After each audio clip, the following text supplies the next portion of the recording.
All right, welcome back. Today, we're diving into the body's hidden communication system. It's this massive chemical network that's running everything from your mood to your metabolism, and get this, it does it all without a single wire. I mean, just stop and think about that for a second. You have trillions of cells, and they all have to work together. How do they stay on the same page? How does your body manage huge, long-term projects like growing up, or even just daily stuff like handling energy? Well, the answer is in a system that works right alongside our nervous system. And that's our first stop, the body's other network. Because, we all learn about the nervous system. It's like the body's super fast electrical grid.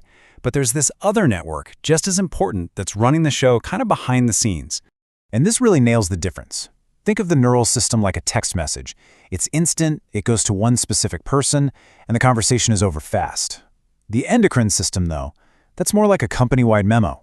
It's slower to arrive, it goes out to everybody, and its effects can stick around for hours or even days. Which, of course, leads to the obvious question. If you've got the lightning-fast text message system, why would you ever need the slower broadcast-style memo? Well, the answer is actually pretty simple, but it's also kind of profound. Not every single cell in your body has a direct line to a nerve. So for those big, body-wide jobs like managing hunger or your sleep cycle or your stress levels over a long period, you need a system that can talk to all the cells all the time. And that's where these chemical signals come into play. So what are these chemical memos that the body's sending out all the time? Well, we call them hormones. They are the official messengers of this whole network. Okay, so this is the modern definition, and every part of it is important. Non-nutrient means they aren't food or fuel. They're pure information. Intercellular messengers just means their job is to carry signals from one cell to another. And produced in trace amounts, that part tells you just how ridiculously potent they are. A tiny, tiny amount can have a huge effect on how you feel and how your body works. Now, hormones aren't all built the same. You can basically sort them into two big families. You've got your lipid-soluble ones, think steroids like estrogen, and your water-soluble ones like insulin. And this difference is super important because whether a hormone is fat-friendly or water-friendly decides exactly how it's going to deliver its message once it gets to a cell. So, you've got all these different messages flying around. How does the body keep it all from becoming total chaos? Well, like any big organization, the endocrine system has a really clear chain of command, with a central headquarters that calls all the shots. And here it is, a map of the whole system. You can see the head office right there in the brain, the hypothalamus and the pituitary gland. And then you've got all the regional departments spread out through the body. The thyroid, the adrenal glands, the pancreas. Each one has its own special job. Let's zoom in on that head office, the hypothalamus. You can think of that as the CEO. It's setting the big picture strategy. It decides when other glands need to ramp up or slow down by sending out releasing or inhibiting hormones.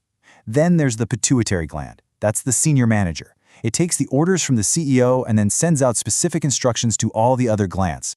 So yeah, it really is that simple. The hypothalamus tells the pituitary what to do, and the pituitary turns around and tells everyone else. It's a beautiful, elegant hierarchy that keeps the whole system working in perfect sync. But sending the message is only half the battle. How does a cell on the receiving end actually read that hormone and know what to do?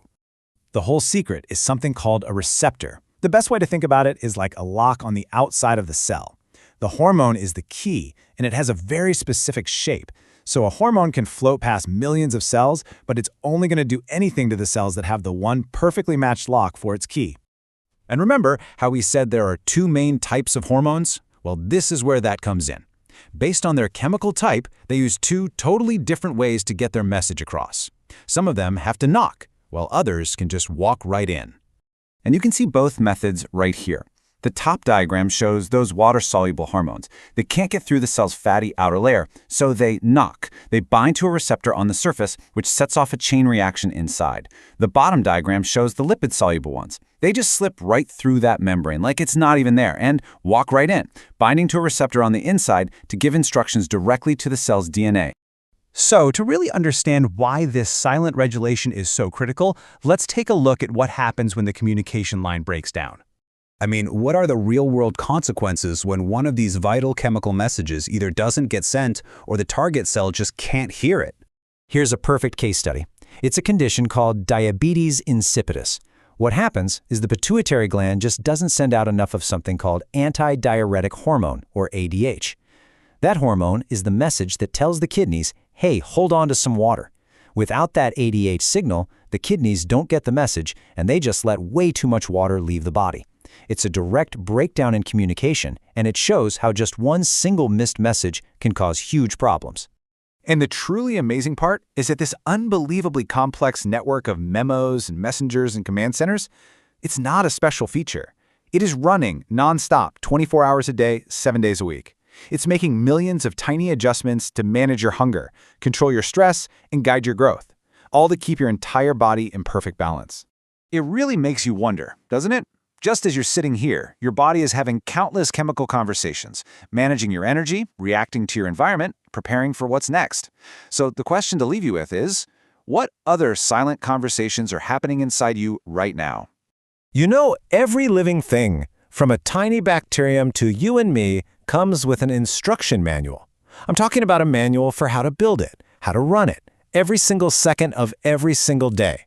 Well, that manual is real, and it's written in a fascinating molecule called DNA. Today, we're going to unpack that ultimate blueprint. So here's our game plan. We're going to start with the sheer scale of this thing, then we'll decode its beautiful structure. We'll look at how it copies itself, how its instructions get read to build actual proteins, and of course what happens when things go wrong with the code. And we'll wrap it all up by looking at how your own unique DNA signature is used out there in the real world. All right, let's dive right in. First, let's just try to wrap our heads around the scale of this blueprint. I mean, before we can get into the nitty-gritty of how it works, you have to appreciate just how much information we're talking about, all crammed into a space you literally can't even see. Take a look at this number, 6.6 billion. That's the number of letters or base pairs in the genetic code inside pretty much every single cell in your body. And get this, if you could unravel the DNA from just one of those cells, it would stretch out to be about 2 meters long.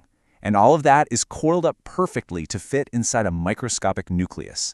It's just mind-boggling. Okay, so how on earth is this gigantic library of information actually written?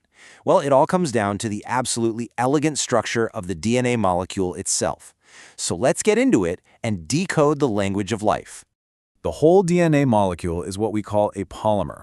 It's just a super long chain made of repeating units, and these units are called nucleotides. Each nucleotide has 3 simple parts: a phosphate, a sugar called deoxyribose, and then the important part, a nitrogenous base. This is the basic letter of our genetic alphabet. Now, these nucleotides link together in a really specific way. The sugar of one hooks up to the phosphate of the next, over and over, forming this long, incredibly stable chain. This creates what we call the sugar-phosphate backbone. If you think of DNA as a spiral staircase, this backbone is the strong railing on the outside. It's what gives the molecule its strength and its iconic shape. The actual information, the code, is carried by those nitrogenous bases. Those are the steps of the staircase. There are 4 types, and they fall into 2 families. You've got the bigger ones, the double-ringed purines, that's adenine and guanine, and then you have the smaller single-ringed pyrimidines, cytosine and thymine. And here's the secret sauce, the real genius of DNA structure. The bases don't just pair up randomly. A big one, a purine, always pairs with a small one, a pyrimidine. And it's even more specific than that. Adenine, or A, always links up with thymine, T, using 2 little hydrogen bonds. And guanine, G, always links with cytosine, C, using 3 hydrogen bonds. This rule, this complementary pairing, is the key to everything. It's what lets DNA store information and copy itself so perfectly. Now, a master plan is only useful if you can actually make copies of it, right? Every single time one of your cells divides, it has to make a perfect, exact copy of its DNA. This process is called replication, and it is, without a doubt, one of the most fundamental processes of all life. It all happens in 3 main stages. First, an enzyme called helicase comes in and unwinds and unzips the 2 DNA strands, just like a zipper on a jacket. Then, the master builder arrives, another enzyme called DNA polymerase. It moves along each of the original strands and adds the correct matching bases, building a brand new strand alongside each of the old ones. And the result? 2 perfect copies of the original DNA. Each one has one of the old parental strands and one shiny new strand. That's why scientists call it semi-conservative replication. Pretty clever, huh? So the cell has the master blueprint, and it knows how to copy it. But how does it actually read the plans and build something useful from them? This brings us to what biologists call the central dogma of molecular biology. It's the whole ballgame. The cell is really smart about this. It doesn't want to risk damaging the priceless master blueprint, the DNA, by taking it out of the safe, protected nucleus. So instead, it makes a temporary, disposable copy of the plans. This working copy is called RNA. Now, RNA is a little different from DNA. It's usually single-stranded, it uses a slightly different sugar, and it swaps out the base thymine for a similar one called uracil. It's the perfect molecule to carry a message for one specific job. The process of making that RNA copy is called transcription. Basically, an enzyme reads a specific gene on the DNA and builds a matching strand of what we call messenger RNA, or mRNA. In complex cells like ours, this new copy gets a quick edit. The non-coding bits, called introns, get snipped out, leaving just the important instructions. Then it gets a little protective cap and tail, and it's ready for its journey out of the nucleus. So, how does the cell read this message from the mRNA? It uses something called the genetic code. And the rules are actually pretty simple. You read the letters in groups of 3. Each 3-base word is called a codon. And each codon specifies one of the 20 different amino acids, which are the building blocks of all proteins. And this is where it all comes together. It's a process called translation, and it happens on a tiny molecular machine called a ribosome. The ribosome clamps onto the mRNA strand and starts reading the codons, one by one. For every codon it reads, another molecule called transfer RNA, or tRNA, shows up. It's like a little delivery truck, carrying the exact right amino acid. The ribosome then links these amino acids together, one after another, building a protein chain, just like a factory on an assembly line. Now, this whole system is incredibly accurate, but let's be real, it's not absolutely perfect. Sometimes errors or mutations can happen in the DNA code, and these can be as small as a single typo, but their consequences can sometimes be huge. There are 2 main types to think about. First, you have a point mutation. That's when one base is just swapped for another. It's like a simple typo in a single word. It might change one amino acid, or it might do nothing at all. But a frame shift mutation, which happens when you add or delete a base, well, that's a whole different story. It's much more serious. And this sentence is the perfect way to understand why. Remember, the genetic code is read in groups of 3. Look at the original sentence. The fat cat ate the rat. Makes sense. But if you just delete one letter, the C, look what happens. The entire reading frame shifts, and every word after that point becomes complete gibberish. The, FTC, ATTA, THRAA. Frame shift mutation does exactly that to a gene, totally scrambling the message from that point on. Okay, for our last section, let's connect all this tiny molecular stuff to the big wide world. How do we actually use our understanding of DNA to create something like a personal genetic signature? First, it's just amazing to think about how recently we figured all this out. The whole story really started back in 1928 when Griffith found some transforming principle that could pass traits between bacteria. It wasn't until 1944 that Avery and his team finally nailed down that this principle was in fact DNA. And the final slam-dunk proof from Hershey and Chase only came in 1952. They confirmed that DNA, not protein, is what carries our genetic heritage. All that fundamental knowledge led to incredible technologies like DNA fingerprinting. Now, this technique is so cool because it doesn't even look at our genes. It looks at the DNA in between our genes, the stuff people used to call junk DNA. Turns out these areas are full of short, repetitive sequences, and the number of times they repeat is totally unique to each and every one of us. By analyzing these patterns, we can create a genetic profile that's as unique as an actual fingerprint. So why does this matter? Well, the applications are just massive. In forensics, it can pinpoint a suspect from the tiniest drop of blood or a single hair. It's the absolute gold standard for paternity tests, and it's completely transformed other fields, from helping us trace our ancient human ancestors across the globe to diagnosing genetic diseases. And that brings us to a final, pretty deep thought. We have actually learned to read the most intimate, most complex instruction manual in the entire universe, our own. We understand its language, we know its mechanics. This blueprint determines so much of who we are. And that leaves us with a profound question. With this incredible knowledge, what will we choose to build with it?